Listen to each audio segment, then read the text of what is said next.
theme song for the Gear Podcast. How's your week been? Good, mate. I don't know where to look. Should I look right down the camera the whole time? What's going on, everyone?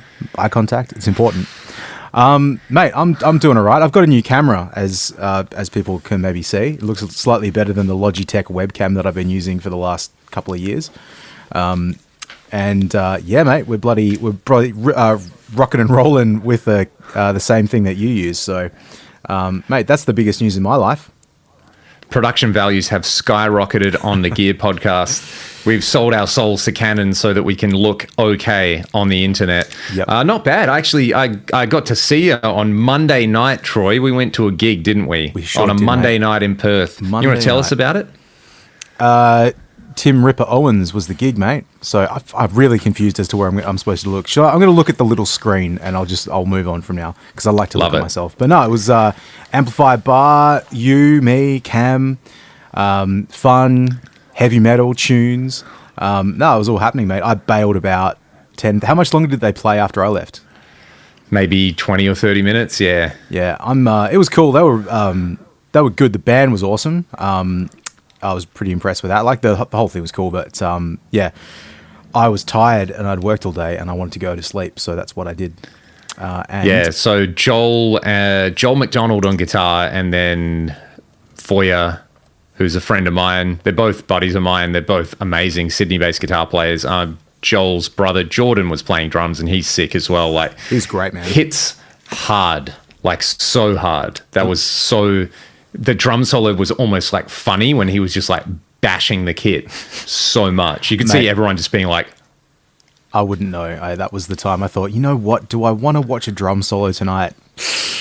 I think it might be time for bed. So, yep. But he was great, man. He hit, yeah, as you say, he hit really hard. He looked the business. So that was cool. But they were great players, man. And it sounded great too. Yeah. And Ripper's insane. Like, incredible vocalist, and makes it look so easy. Yeah, he was just like he sings like he's just having a conversation. So he was really good. I wasn't it was a bit unexpected to be there that night. I would have prepped, done a bit more listening to Priest and stuff on the way there, but I was kind of just got the hook up, mate, and we just made it happen. Bloody Ripper. Well, they threw in some curveballs, which is cool. We got a bit of Wrathchild, we got a bit of Heaven and Hell, we got a bit of Heaven and Hell. Beyond the Realms of Death by Judas Priest was great. A bit of Iced Earth, bit of Ripper solo, his Beyond Fear song that he did, and he's doing that like KK's Priest, like KK Downing. Yep. Left Judas Priest, but is now Judas Priesting. Yep. For use of a better term. Yep. Yeah, it was nice now that the cabaret gig has finished up, like the next night, to just go and watch some heavy metal. You just love going out, mate. You just don't want to be at home anymore. I just love live music, Troy, like so many of our listeners out there. We caught up with a few friends of the channel as well, which is cool. Shout out to Simon Hallett, always entertaining getting to hang out with Simon. He's not listening to this, no, is he? There's no way he's listening to this. So you'd probably know Simon, everybody, from Trident Winter. Very important band. But Simon's wicked. He's very funny. He'd appreciate that if he heard this. But no, that was cool, man. It was fun to be out. I don't often go to gigs for fun. I usually go out to make money. So yeah. So show's over, mate. Like, how you feeling? No more cabaret for you, hey? Well, normally I'd be getting ready to catch the bus. Yep. Actually, I'd probably be at the bus stop at this time of day, getting ready to go in. I've been waiting for the bus all day. There you go. Exactly. And I listened to that song when I was waiting for the bus because you have to. Have mercy, mate. Great band. ZZ I Top, digress. Yeah, fan. ZZ Top, as we call them down here. Yep. I am glad that I have free time now. That's awesome. But I'm sad because it was great fun and great crew and everything went really well. Like, the shows were really, really well attended. Yep. I think the smallest was like maybe 400 and something.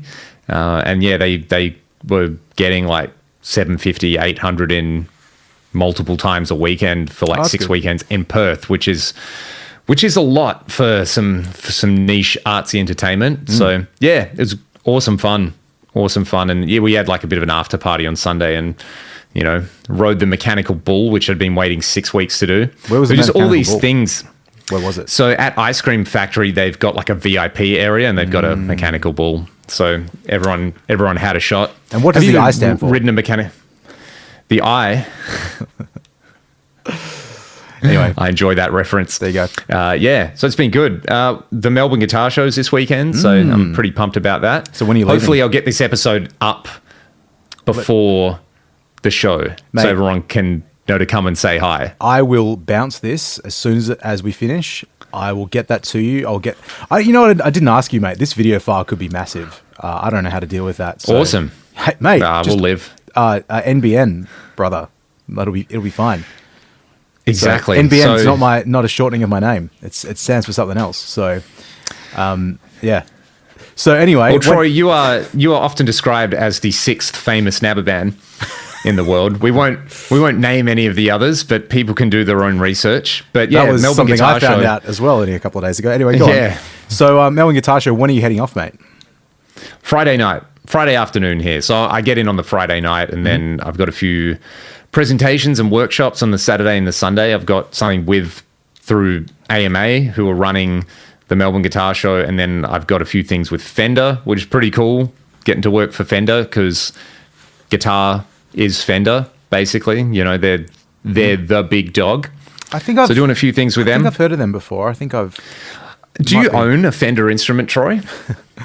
How many do Or I own? three? Let me see. I've got 2 Strats, 2 Tellys, like actual Fender Strats, 2 actual Tellys, Yeah. and a bass. Bass. So 5, I guess. Oh, and the Acoustasonic. pretty but cool. That barely counts. So 6. Yeah, 5.5. Yeah. Yeah, anyway. Well, that's cool. Mate, bloody Ripper. Tim Ripper Owens. You are Tim Ripper Owens. Yeah, that's Ripstick. An absolute ripstick of a man. Yeah, so what was I saying? Hopefully catch up with lots of mates. I know Jason Headfirst is going to be there. Yep. There's going to be a bunch of other Australian builders there who I'm looking forward to catching up with. I'm doing some stuff at the independent music stand, so Fractal and Red Sound. People will not be surprised to know that. And I think just hanging out and trying to hhopefully see some cool stuff and, just be a pest and roam around the floor and take some video. I got... not a sponsored post, and but you can't see this at the moment, Troy. But I got a little DJI Osmo, a vlogging camera. Oh, which DJ is Wicka awesome. Wicka. You can't see what I just did then too, but Yeah. I made the motions. I got headphones on, so yeah, cool, mate. Exactly. Mate. Career change. That's good. Mate, I've you're in the always said Bonfunk MCs. there's no future for you in guitar, mate. Guitar's dead. Electronic music is the way. So what did you say? It was CDJs? Is that what you're using? Pioneer? CDJ, yep. Yep. And apparently making sick beats Ooh. is the future. Yeah, mate. Love it. For all of us. Yep. Laying bricks. God, dude. Again, you can't know it. You can't see that. You'll see it when you edit this. No, that's cool, man. So no sponsored post. Well, why'd you mention it? Exactly, because sometimes I do things every now and then, Troy. I do something because I like it. Yep. But that's the rest of the time we only do it for money. Yeah, bleep out when I mentioned Canon before. Yeah, exactly. Yep. All the rivals. What about you, mate? Look, feel free to not talk about this, but I feel like some of the stuff you sent me this week was particularly cool. You were going through some archives, some personal stuff. Yeah, I won't go too much into it, but yeah, just interesting to find some old cassette tapes, doing a bit of audio restoration, getting back to my my days of my first job out of uni, which is restoring some old tapes. So that was pretty cool. But yeah, mate, just listening to some stuff and having a fat time, and it's kind of transferring requires the full use of my computer, and tapes are like, well, the ones I'm doing are between like 60 and 80 minutes long or 90 minutes long. So kind of in between, it's a lot of extra time to chuck on the YouTubes. And mate, that's been pretty important for me. So what have you been watching? Did you watch the Fryette Henning Pauly thing about how not to blow up your amp or attenuator? No, I didn't watch that yet because I saw... Is it the same video on each channel, or did they each do a different video? Because one says one's insane and the other says the other's insane. So I didn't go into I watched the one Steve put up, which is basically a technical discussion about how the power station works and heat dissipation and a bunch of other stuff. I thought it was really well explained and also very interesting. And it's not like he's having a go at anyone. He's just like, hey, here's how stuff works for 40 minutes. Yep. Which is his kind of end game with it is like, yeah, just take a break sometimes. Right. Because if you were playing a real amp through a real cabinet, you wouldn't be blasting at like 1,000,000 decibels for 3 hours straight. But if you're running through a load box, you can make it a lot quieter and play it a lot longer. So yeah, just give the old amp a break, let the heat dissipate, and you'll probably be fine. There's also a lot of talk on there about, power ratings for tube amplifiers and stuff like that, which I found really interesting. So that's cool. I'll check that out. Because there's been a bit of worth a watch. Been a bit of motion in the load box community recently, in the last week. Some big loads coming out, Troy. Mate, there's been some really big, impressive loads. You've had those in your hands, haven't you? Like one of those impressive loads. Oh yeah, one of those impressive loads right in my hand. I saw Jason Headfirst had one of those impressive loads. He did a video about it the other day, and so there's the Boss one. It seems to be out now. Yep, that everyone's talking about that. The Tube Amp Expander Core. Yep. So it's way smaller. Like, I really like the form factor because it looks like something that just sits on your amp and doesn't take up a whole bunch of space. Yep. IR loading effects. Mm-hmm. They've got their like from their Was headphones, like the room simulation thing if you want to play on headphones, and a 30-watt solid state power amp. So it's kind of like a solid state power station in a way with effects. Yeah, it's cool, man. Like, sorry, does it have a line input on it as well? I believe so. Yeah, I think you can use it to like amplify a modeler. Yeah, because that's the thing about the. I didn't realize it had that capability, like the big one. Because when I was looking at similar, a similarly necessary product for what I was looking to do maybe 2 or 3 years ago, I kind of didn't bother looking at the Boss stuff too much. But having the effects, like I'm talking about the big one, but having all the effects built in is really clever. And for someone that just uses a bit of reverb and delay, it's like pretty cool little box. But the little one looks pretty cool. Did you see the price on it? I don't know if I saw it or not in Australia, obviously. Let's bring it up, mate. Let's have a look at this. Just check those loads out, mate. Have a bit of a gander. This is a good thing. So Sky Music have them for $11.29. Okay. Yeah. Because street price around $1,100. The power station is about 15, 16 Australian or something like that. So yep.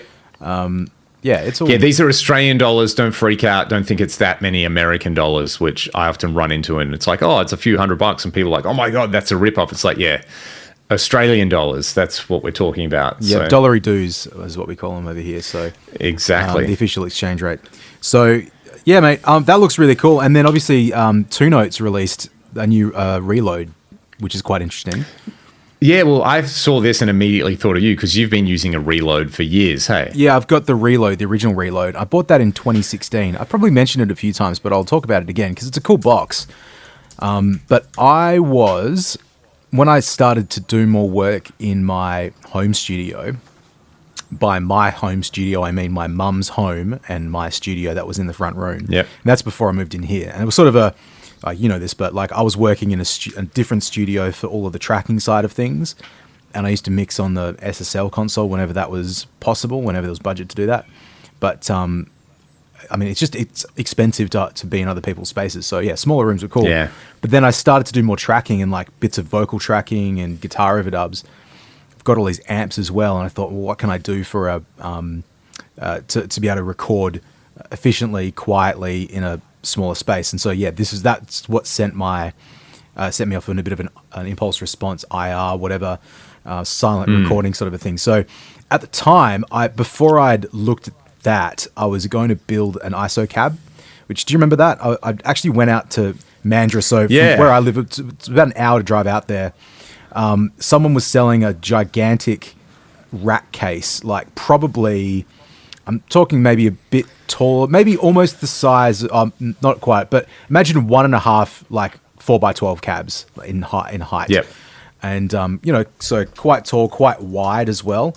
So I was going to put a vintage 30 in that, put a like permanently mount a microphone, isolate the whole cabinet, and then that would just be a bit of a isolating recording thing.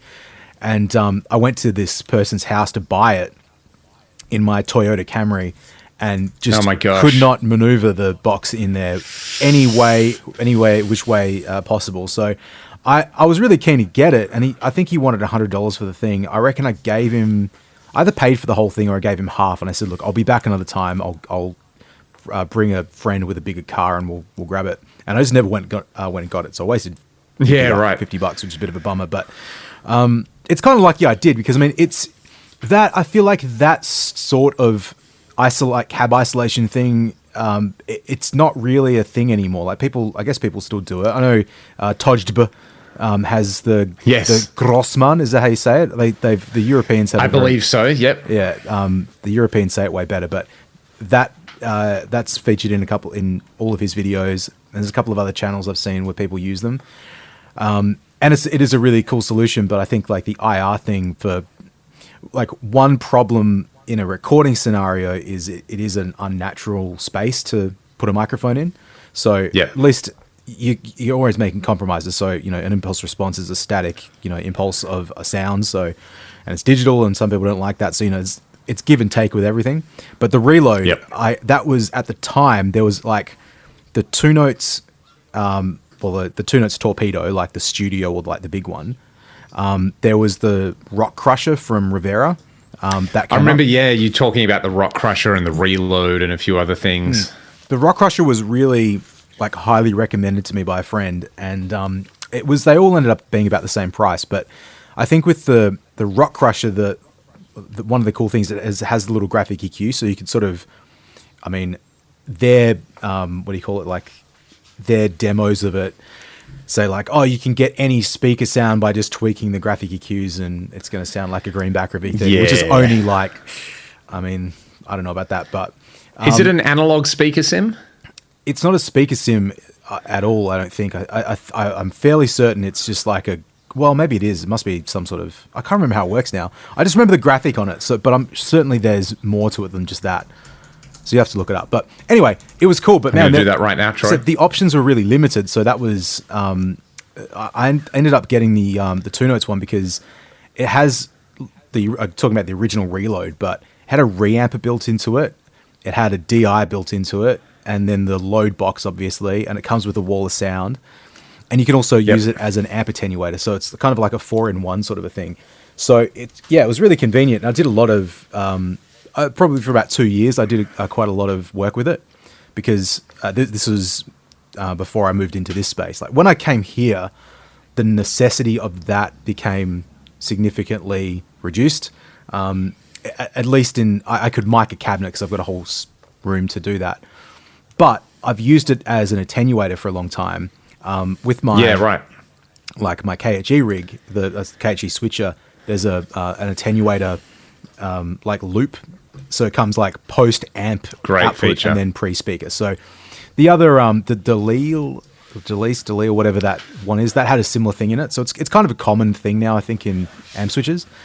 But yeah, it meant I could use the reload as just an amp attenuator across all of the heads, but also I could use it as the line output, load box output for going into Pro Tools if I do want to try that as well. So it makes a lot of sense. Yeah, still served a lot of purpose. The DI in it sounded pretty good. I tested it out against a few other DIs and it sounded cool.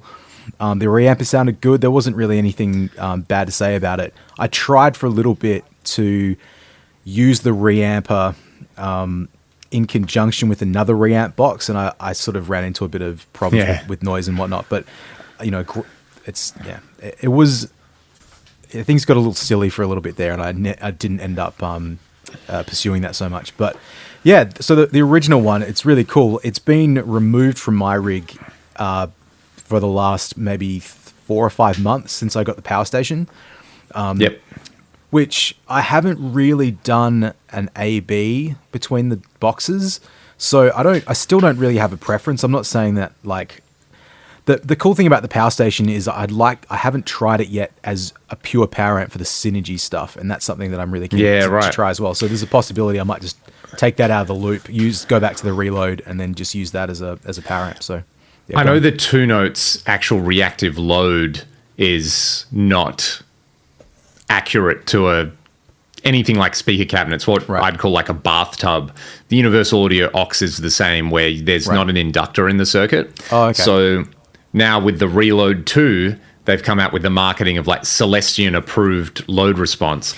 So I'm guessing that means that they've actually reworked their reactive load so it looks more like, say, the sur-reactive load or the fractal X load, where you have a low resonant and high resonant frequency. So there's an inductor in there, and that does change the sound and the feel a lot. I know the couple of times I've used the captor and compared it to the fractal low box. Like the fractal low box is, I don't know, it's the amp behaves more like the amp. And if you A/B it, with any load box, you can disable the internal load and use it as a DI. If you also use the through to go to a speaker cabinet, that's a good way to get an authentic impedance reaction in your amp. So yeah, hearing like the real cab impedance, the X load impedance, and then like the captor impedance, I was like, man, the captor's sort of, not that it's bad, but it's not accurate. Is it the same in the captor as the reload? Now that's a good question, Troy, and I'm going to look that up. They're quite different devices. They're physically bigger devices as well. So I always assumed that there was a little bit more going on with the reload.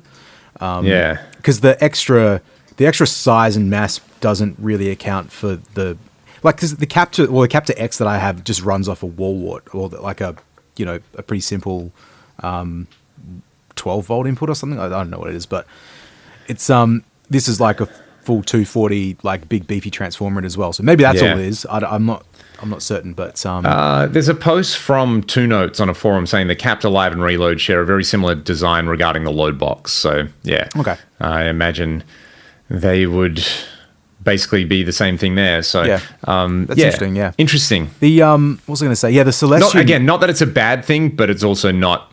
It's not going to sound like a loaded down speaker cab as much as some other things. So I imagine they have now addressed that because there was a big criticism of the Two Note stuff. Yeah, gotcha. No, I mean, I said I've still really enjoyed using it, and it's been really useful. Having any attenuator in this sort of rig is really great, even when I can crank amps up, because there are some that even through the wall they're deafening, and it just makes life really easy. So the power station's been really great. The switches, the EQ switches on the power station are immediately more satisfying than the reload, the one that I have. There's like a speaker contour knob, which is quite interesting. It can quite drastically alter the sound depending on how you set it, but it's the same as like why it's on the power station. Like as you are reducing the volume of your amp, the tone of it is changing. The feel of it changes, so you can compensate for that. So yeah, it's pretty cool. There's a couple of things about the reload. Sorry, there's not a couple of things. There's one thing about the reload, the original one, that was a bit weird to me, and it was. I think I've discussed it on this before, but if I haven't, and if anyone knows, they can maybe fill me in. But I'm all about signal flow and gain structure and stuff. You love it, mate, don't you? You love your gain staging. I've just taught like last week, or I think it was last week. My my TAFE class got to feel the full impact of me discussing signal flow and gain structure. So the on the reload, there's quite usefully clip lights on it, right? Which is great. Yeah. So there's this weird thing with it, and I can't quite understand how or why it works like this, but in fact, there's another marketing thing that they say that I would like to come back to. If I don't remember, just let me know. But if a clip light comes on, the way that I would assess that is if like there's a red light coming on and I've got an amplifier in front of the box, I'm assuming the amp is so loud that it's clipping the input stage of the load box, and that's causing a bunch of issues. So I should maybe turn the amp down a little bit. So that sort of feels like accurate. And looking through the manuals, there's nothing to suggest that isn't true as well necessarily. But anyway, I got to a point when like I ended up running my amps like the attenuator was cranked all the way up. So in my understanding of it, there was no attenuation happening on the attenuation happening from the attenuator. It was in the circuit in the signal chain, but it wasn't operating. So I would have the amp turn up, and it just kept clipping, like the clip light was coming on consistently. I'm like, that's really weird. Okay, I guess maybe this amp is a bit too loud, so I'll back it off a little bit. So I kept backing amps off to where it wasn't clipping, because that's correct operational procedure for a piece of equipment. I mean, particularly in this scenario, I don't want an attenuator to be adding any more clipping or distortion. I want the amp to do that, you know? Yep. So anyway, it took a little while to discover, but like the clip light kind of happens after the output of the attenuator. So it doesn't, it's weird because what I discovered is it doesn't matter how loud the head is. If I reduce the level of the attenuator to a certain level, the clip light would stop coming on. And I thought it was noticeable too. I noticed maybe not so much even that there'd be distortion, but there'd be like a lot of oscillation happening within the signal chain. And that was really strange.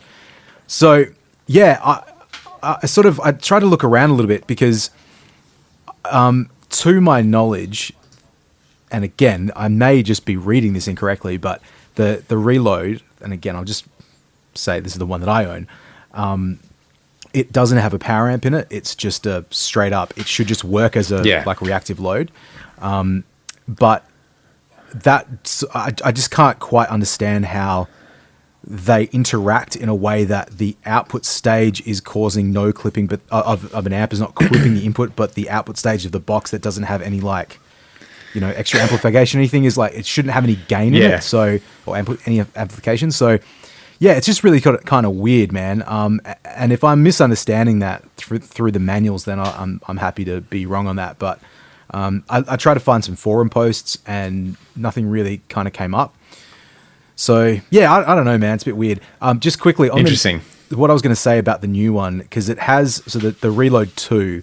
Firstly, it's a stereo power amp, I believe. Yeah, so it does have a stereo power amp. Well, it's stereo power amp, but it's like is it dual input as well? I think it's like a dual. It's got two reactive attenuators or something along those lines. I don't know. Let's have a look. I feel like that would be mentioned.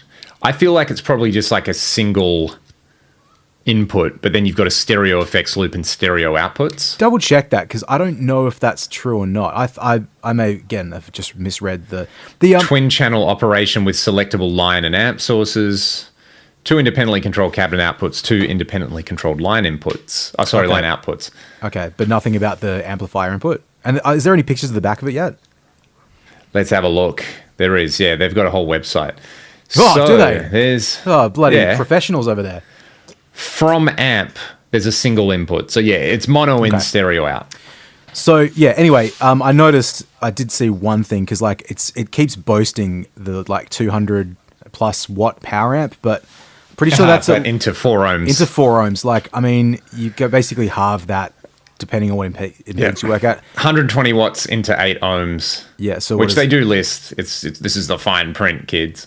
Yeah. Let's have a look. So like at 16 50 watts at 16 ohms. Yeah. So I mean, you're kind of back to power station levels of volume. And is it a solid state power amp or is it a valve power amp? Solid state power amp. Yeah. So in fact, it's really not that much different to the Boss thing, then, is it? The little baby TAE thing. Yeah. So what's it called? The baby attenuator? The Tube Amp Expander Core. So yeah, it's kind of getting similar into that range. I mean, who knows? Like, I don't know if you back up the volume, if it makes too much difference. You got 2 of them, so that's cool if you want to run stuff in stereo. Yeah. And I'm not calling bullshit on them as well. Like, that's not what I mean. But it's like you know, with if you read spec sheets on power amps, like I'm talking like PA stuff. People love to, or car stereos. It's like my 1600 watt power amp in my car, and it's like you look at what that refers to. That's like peak. So you know, yes, it may achieve 1600 watts of power for like a split second, and then explode because it can't handle that much volume. Like, and that's into like half an ohm resistance. Exactly. Or like impedance. You're looking at RMS, like the average level of something, like what you were talking about with, I didn't watch the video, but with Fryette talking about running stuff for extended periods of time, and it's kind of important to understand the difference. So with the original Reload, like there isn't a line input on it to just run it as a power amp for something. So yeah, if there is a power amp in there, I'm pretty sure I've read online that there isn't, and that's not how it works, but it's not accessible. But I don't know, man. Yeah. There's no IR loading, which is interesting, right? I guess really it's the original by that, but yeah, that's sort of like the edge that something like, say, the Tube Amp Expander has, where yes, it's a mono solid state power amp, right? So if you want to use it to reamp, which is fine, I think, because if your amp's over 30 watts, just use its power amp and use the Wazza as like, you know, a DI attenuator kind of thing. Yeah. But yeah, that's got IR loading. It does have stereo capable effects. You can send separate. It does have out of the DI outputs and the IR emulated outputs, you can go like stereo to your interface. So there are stereo capable effects. You can have the same effects going to the reamper section to the power amp that's driving the cabinet. You can have effects on that and to the DI. They can be synced or they can be separate, which is kind of cool. So yeah, there's a lot of, and you know, it's like you can use the Bluetooth dongle and use your phone to edit it, which is cool. So yeah, it's obviously it would be more expensive to have the IR loading thing in there and that kind of stuff. I can't imagine how much more expensive, but yeah, it's cool that they've addressed the one criticism with the 2-note stuff was the reactive load.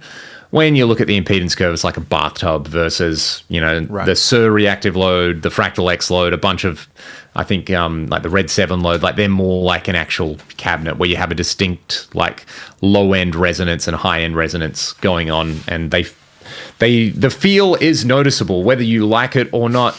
I guess, you know, you're going for accuracy with this stuff. And having the more accurate loads are going to be, you know, you need to have more expensive components and stuff like that. So yeah. Sir also make the reactive load IR, where you can load IRs into it, which is cool. I know when Fractal came out with their load box, it's the LB2, and they were like, yeah, we're going to come out with we've designed an LB1, which is going to have effects built into it. All right. Which would be amazing, having an integrated, like, a load box. Amazing, yeah. And Fractal IR loading and effects would be pretty sick. That would be, I still feel like that product, it's a shame it's never come to the light of day, you know, because that would be an instant, that could just sit in my studio and I'd be happy because I'm using their load box and an Axe effects. Just call Cliff Dog right now. Get him on the phone. Come on, Cliff, don't let him eat your breakfast. Do it. Do it for us. Yeah, so, man, sorry, to go back to the 2-note thing one more time, that was a bit annoying. The new one looks really cool. One thing I noticed was, I mean, my Reload came with the Wall of Sound plugin as a part of the bundle, like a license for that, which has incredible functionality, but just is so unstable to use. Like, and I hate to say now that. They've got Genome, right? Yeah, that's which I didn't plugin. I didn't realize that was the thing, that they'd phased out Wall of Sound, and Genome is what they're doing. I downloaded it not that long ago, like as in probably a month ago. I was trying it out on my laptop. It was really cool. But yeah, the Wall of Sound thing, man, it was weird. Like, it was super cool and stable on my old computer. And I remember our friend Simon actually had bought the Captor and was using Wall of Sound. And he kept saying, like, man, every time I close the software down, it freaks out and I lose all my settings. And I was like, oh, that's weird. It shouldn't happen like that. And then it started happening to me. So yeah, on this computer that I have right now, I would literally have the plugin window open, close it to open it, or open up a different plugin window, return to the original, to the Wall of Sound, and it would just go back to the default settings, and I could not find any way of fixing that. So yeah, it was really, really difficult to work with, unfortunately, being that unstable. So anyway, I guess I won't have to worry about that anymore if it's effectively. I'm assuming it's discontinued now if Genome is what they're going with, but and you know, the Genome thing looks really cool, and you know, to be able I've tried it, it's really good. Having the NAM stuff in there is really, really good too. So yeah, man, look, I feel like I'm hating on 2-notes. I don't mean to do that. Like, I've used their products now for like 9 years, a lot, and I'm into it. They make some really cool stuff. I just there was some like anything, some weird stuff in that which bummed me out, but I'm excited to, like, I have noticed. Sorry, before you go. Yeah, go. It says that there is an amp input level control on there with clipping indicators. So maybe that addresses the complaint you had with the original Reload and trying to get that signal flow gain structure thing happening. So yeah, it's an interesting product. Definitely, like, it looks cool as well, like the wood panels and stuff like that. The tube amp expander kind of like is it looks like a Boss product, you know. It's got that sort of, it doesn't really look like, I feel like with the Reload 2, they've designed it to look like, you know, a nice piece of studio furniture. Yep. Whereas the Boss is like something you just like, it's, you know, go out and thrash it. So yeah, it's interesting. It's interesting that these have all kind of come out recently. Yeah. At, Maybe at there'll a be an similar update to time, aiming for the same. How old's the Oxbox now? That'd be getting on 6 or 7 years old, wouldn't it? Well, you know, Universal Audio and update. That's a bit of an oxymoron for their hardware products, Troy. So yeah, that's been out for a long time. The Ox, and I guess this is like a criticism you can make of UA, where like their stuff always sounds really good. Yep. Right. But I feel like a lot of people are pissed with the Ox because they haven't, like, it kind of launched with a bunch of stuff. And then they haven't really added much to it. And then they came out with the Ox Stomp, which has all the cool stuff in there just without the load, right? Yep. So if you got another load box, you just use that. And, you know, again, the Ox has that like bathtub impedance curve. Yep. So it's not super accurate. Yeah. And I feel like it's sort of the, you know, like guitar YouTube channels where it's a very specific aesthetic where they'd like review gear but not go deep into it, or they're not super savvy to like, someone would go like, what's the impedance curve of the load in? And they'd be like, I don't know what those words mean, but it sounds really good. Hey, do you think that's the Ox? You've mentioned it a few times. I know what you're talking about, and I'm not saying this to be cheeky about it. I do know what you're talking about. Do you want to just give people a bit more in case they are unfamiliar about what the impedance curve is? Can you talk about it for a sec? Yes. So in a tube amplifier, the way I always envision it, Troy, is like an arm wrestle. Okay. So the amplifier, its output section, and the speaker cabinet, they lock arms, right? And imagine the tension in the amplifier. Imagine the forearm in the amp. If you were to map how much tension there is over like a specific time domain, or it's a frequency response thing, the type of load you apply to the amplifier will change its dynamic and output response. And there are specific low and high frequency resonances that play into that, that affect the behavior of the amp. It has to do with the speakers, the cabinet design plays into it, and a bunch of other stuff. It's like the physical speaker cabinet's properties affect the way the amp is loaded down and the way it responds. Really crap explanation, but I always think of it like an arm wrestle, you know? If it's a small cabinet, it's a small arm, the amp's like, yeah, crush. Yep. If it's a big, beefy, like boogie cabinet with a big low-end resonance, it's sort of like, it pushes and pulls a little bit more. So yeah, the also that then interacts with the negative feedback topology of the amplifier. So it's sort of saying something like a Mark series amp, where you've got a lot of negative feedback, or a modern high gain amp with a lot of with negative feedback, like a Friedman. It's the impact is going to be less because the negative feedback helps kind of like linearize the response of the power section. However, you know, amps that have no negative feedback, and I mean, what could two absolutely iconic, famous amps be but the Vox AC30 and the Boogie dual rectifier, no negative feedback? They're going to be super sensitive to the load that's applied to them. So, you know, the speaker cabinet that you choose will actually cause the amp to have a different impedance response, and same thing with like an AC30. You obviously then, there's like the tone and the frequency response of the speaker is a thing, but then the speaker induces an impedance reaction in the amp, right? Cool. Which you can look at graphs and stuff for if you want to look at different load boxes. I feel like the standard is that like the Sir reactive load, you know, it's modeled on like a Celestion Greenback where the low resonance frequency is about 110 to 115 hertz with a particular resonance and Q. Yep. And then if you look at like the Two Notes and Ox stuff, they look like a bathtub. They don't look anything like a real speaker, whereas the designs that use an inductor. And when we had Jason Headfirst on, he mentioned the basically all the reactive load designs are based on someone's design. And I forget, let me just look this up. I think that's 3 mentions of Jason Headfirst. So we're expecting that check in the mail anytime soon, mate. Yeah, someone came out with like a reactive load design, and it's basically what John Sir adapted and a bunch of other people have adapted. So And on the Fractile, you've got Yes. the option of you like that. You've got the Yeah. option of Deep the cut. impedance curve of a V30 and a greenback. Is that right?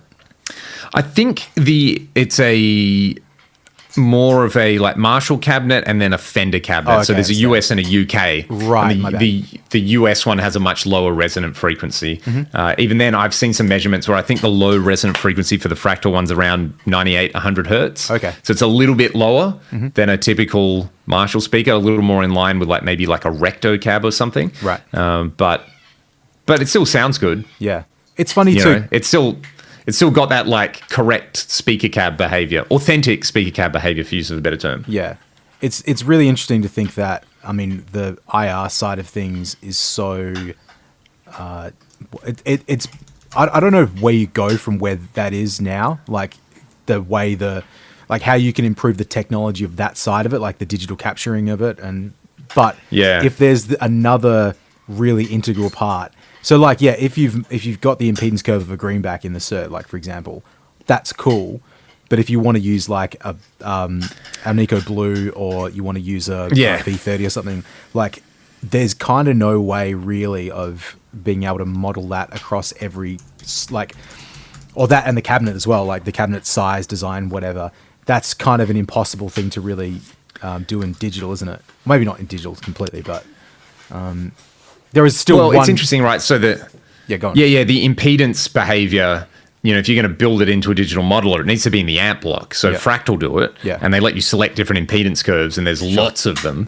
Whereas I think stuff like the Helix and the Quad Cortex, they just have a baked-in single impedance curve, which is fine. So just to come back around, the reactive load design that lots of people are using is by Aiken amplifiers. Okay. They've got a website on there designing a reactive speaker load emulator with an impedance plot, and a more accurate speaker emulator in there. He's got a couple of designs on there. You can see the impedance plots and stuff like that. So yeah, I mean, like the design is up there. The circuit is relatively straightforward from looking at it and my very limited recollections of speaker design. You kind of have like an input, you've got your input, you've got a 13 ohm 100 watt resistor, then you've got an inductor and a resistor in parallel into another inductor and resistor in parallel, and that all feeds into an inductor and cap and resistor in parallel and ground. So it's like that gives you a nice big peaky low resonant thing. So you do your chug and you get the thing. If anyone's ever played a resistive load, it's like it's that thing where, people are like, man, it takes all the balls out of your amp. There's no low-end chugs.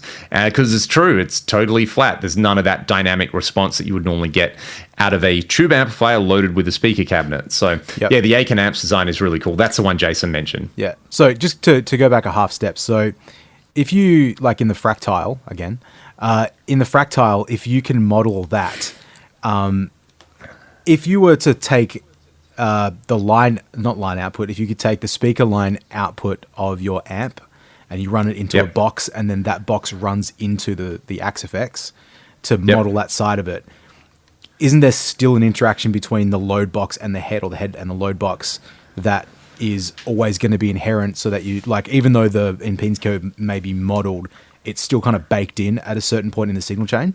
Am I understanding that correctly? Yeah. So what you're describing is loading down a head. Yep. Right? Yeah, what I was describing is the amp models in the Fractile Yep. have modeled impedance behavior. Yeah. So yeah, you can change that. So that's like authentic modeling. But yeah, of course, because the impedance curve stuff happens to the amp head. Yep. So as soon as you load it, that behavior is now baked in, so to speak. Yeah. So yes, you understand it correctly. Yeah. There's no way to kind of change that afterwards. And there's some, there are a bunch of modeling products which use a generic like EQ curve to try and they'll use that in the cabinet block of their modelers Yep. to try and emulate that. But the impedance behavior is dynamic. So just putting like a static parametric EQ on it basically won't quite capture the magic. It's just it's a really fascinating thing that feels like it feels like there's no solution. If I'm talking like if you wanted like 100% accurate modeling of, I don't want to use the word modeling, but authentic reproduction of your guitar amp sound using digital products. Yes. Post amp. It doesn't feel like that's a possibility to achieve, unless there's, because if the actual analog amp needs to have some sort of feedback from its enclosure, then how do you make something that basically accounts for infinite combinations of cabinets and speakers and all that sort of stuff? It's just like... Yeah, so something like the original was a tube amp expander gives you a couple of different settings for the low resonant frequency and the high resonant frequency. Yep. So you can sort of tune that load, but you would need... tune it. I mean, look, tune that load. The easiest way to do it, Troy, is to just have a load box and use the through output to a real speaker cabinet. I understand. So that the amp is seeing that real speaker cabinet, and then you get the impedance behavior. Yep. I did a video on this a little while ago, just demonstrating like why impulse responses are so accurate, with the caveat that the load's important, where, basically it's like you take an amp, you run it through a load. What you do is you set up a microphone on a speaker cabinet, you capture an impulse response of that, and then you compare that to just a load box in the head and the IR, and the load box, but just using the DI out of it while it's the load being provided is coming from the speaker cab. And when you hear the load being provided from the speaker cab with the impulse response, you're like, it's bang on. It's accurate. Yep. Like, it's you're not going to get any better than that. So that would actually be the way to do it, is just to have a speaker cabinet in another room. Yeah. It's done. It's funny. So, okay, here's something interesting. When I was doing all my Tonex captures, whenever I would capture, because I've got the speaker, we'll come back to that too, by the way, but I've got dual captures of every amp. One is through a cabinet and one is through the line output. But every time I capture... Now, would these be your commercially available to purchase Tonex captures? They would, but let's come back to that in a second. I'll finish this first. But I really like the way these captures sound, but every single time I recorded it, it was the line output of the load box. It was still feeding through to a cabinet the whole time. And it always felt really great. I haven't noticed any degradation in sound, and I didn't think anything of that. I was like, well, that's what it sounds like. The impedance curve thing is not something that I don't dream about it like I do with other plugins and guitars and other things in my life. It's just something that I know is there, and when a time comes up like this to discuss it, I can sort of understand the conversation. You know what I mean? So but it's funny. Like I wonder what it would have been like to. I might do this experiment, like do a Tonex capture or even a Kemper capture, because I could talk about that too in a second. With the speaker cabinet attached and without the speaker cabinet attached, because that would be a really interesting test. My amp captures too, everything was done at volume to some degree. Like it wasn't it wasn't necessarily screamingly loud all the time. It wasn't necessarily screamingly quiet. It was just like I just judged it by what sounded good. Hello. Well, mate, I'm still here, Troy. I'm just listening to you. What's going on? Hang on. Yo, yo, yo, yo. Check. Can you talk to me? 1 2 1 2 1 2. I am talking to you, Troy. Can you not hear me? Oh, fucking pull my headphones out, cunt. You dog. Pull me bloody headphones out, didn't I? What? There you go. So anyway, it's It matters. It matters more than you probably would expect as well, because I've done those tests and I'm like, oh, this is actually kind of cool. Tell us about the Kemper, though, because you bought a Kemper. I did. Why? I bought a Kemper. Why? Good question. Maybe I'll explain first. So if you go to www, or maybe people don't do that anymore, but... I do HTTPS colon / www.hammerspacerecording HAMMERSPACE. I'm going to do this right now, mate. Recording, you can however you spell recording.com. You can buy some Tonex captures by yours truly. There are 5 amplifiers available, some impulse responses available as well, all for sale. They sound really good. I'm really happy with them. And the website launched about a week and a half ago. So if you are keen for some Tonex captures, you can go do that. So that's the first part. But you asked why I have a Kemper. Well, I like the sounds for Tonex. So I would like to be able to have those sounds available if people like Kempers as well. Very popular piece of gear used in loads and loads of live rigs around the world to this day, and probably will continue to. They've become basically like industry standard in a lot of places. Why wouldn't you? Let me tell you something, Uncle Leon, and it may make you happy or it may make you sad. I don't know. I will say my experience with Kemper is a net positive. Oh, there you go. I'm a little surprised. I like it. I like the way it feels to play on certain amps. Not on all of them. There's some real, like, this is not a Kemper thing. This is like a, you know, if you look at Fractal, some of the stock settings, I'm talking about like going back to the Ultra, to the AX8, all the ones. Oh, yeah. There's some like dog shit settings in there. The dog shit, like, you know, amp, whatever, like presets. The Helix is the same. The Tonex is the same. There's some real terrible ones, and there just happens to be a shitload of them available on Kemper as well. But the good ones sound pretty good, and it's taken a little while to find some good ones. But man, it's quite a satisfying and comfortable unit to play. I noticed some people mention that, and I would agree with that. The captures are really quick to make as well, and I haven't used it for anything super like critical yet, but I used it on a session last week for something when I needed a clean sound, and I think some of the clean, I think it's a better thing for clean sounds than it is for high gain in the experience. Yeah, man. Every time I've tried one, I've been really impressed with the clean sounds, and I'm like, yeah, this is good. Yeah, and that's they feel really good to play. They're easy to set up and get dialed in. Yeah, totally agree. Yeah, so I'd say that's where I've had I've got my modded Marshall, my head first modded Marshall. That's 4 times Jason. I've put a capture in there of a couple of my favorite settings with some switches on and off, and I've been playing those a little bit, and they sound really good. Same as my Splawn. You know, maybe I said in the last episode we did, but I actually used the Splawn for something completely unrelated. I tried 3 different amp ways of getting a guitar sound using different amp simulators and plugins, and I ended up like settling on the Splawn, like I actually plugged in and reamped the sound, and then took a capture of that for Tonex as well. And lucky I did, because now it ain't working, so it needs to go for service. But poor Splawn.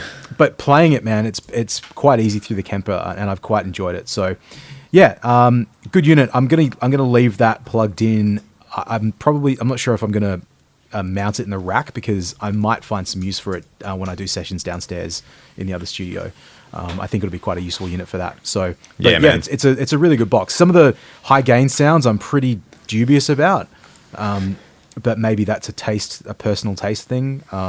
You should go and find my captures, because they're on the Rig Exchange from a million years ago. But my Marshall's in there as well. And I can't remember if they're any good. Yeah. I think as well the Dark Terror I used to have, and like the Cherry Tone Son of Yeti, like a bunch of stuff I just don't own anymore. Yep. So yeah, be interesting to see if they sound any good. Yep. I cannot remember for the life of me. I didn't go. I was mostly looking through stock ones, and I guess there's like a bunch of.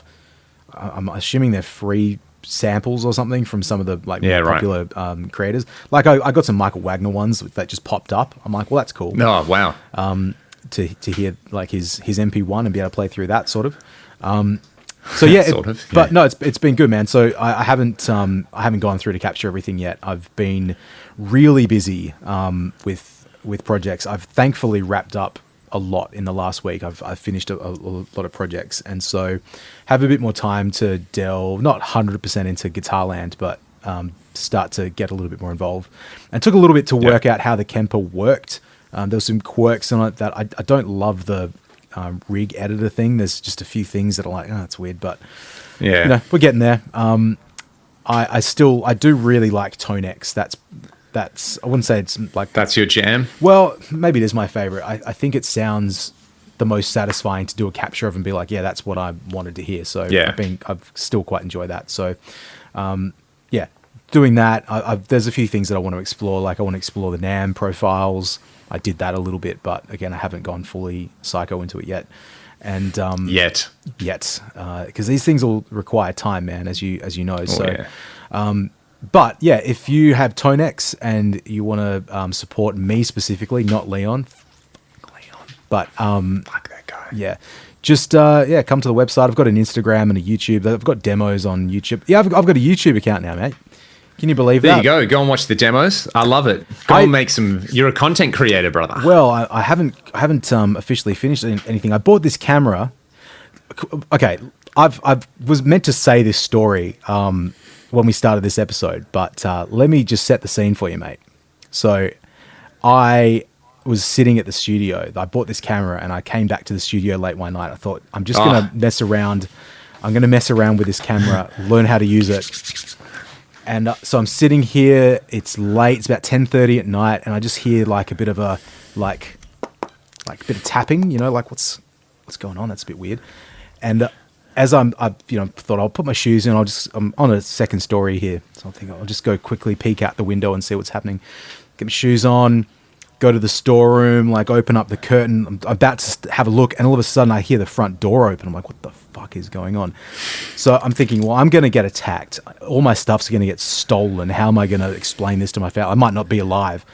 You'll get dacked. I better grab a weapon. What's around? And there happened to be a pile of bricks at the top of the stairs, which I was using to put speakers on. So I thought I'll grab a brick, and whoever comes up, I'll at least threaten them with this brick.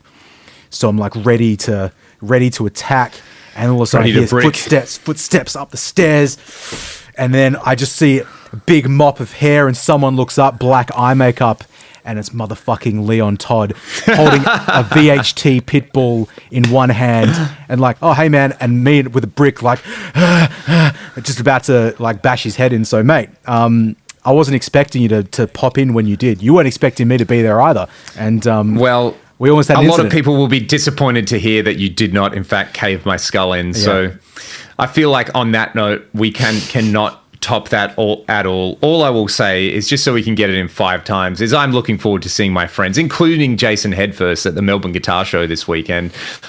Thanks for watching the Gear Podcast. I'll tell you all about it next week. Yep. Go and buy Troy's stuff and give him money so that he can feed his starving children. And buy more guitar amps. See you in the next one. Bye.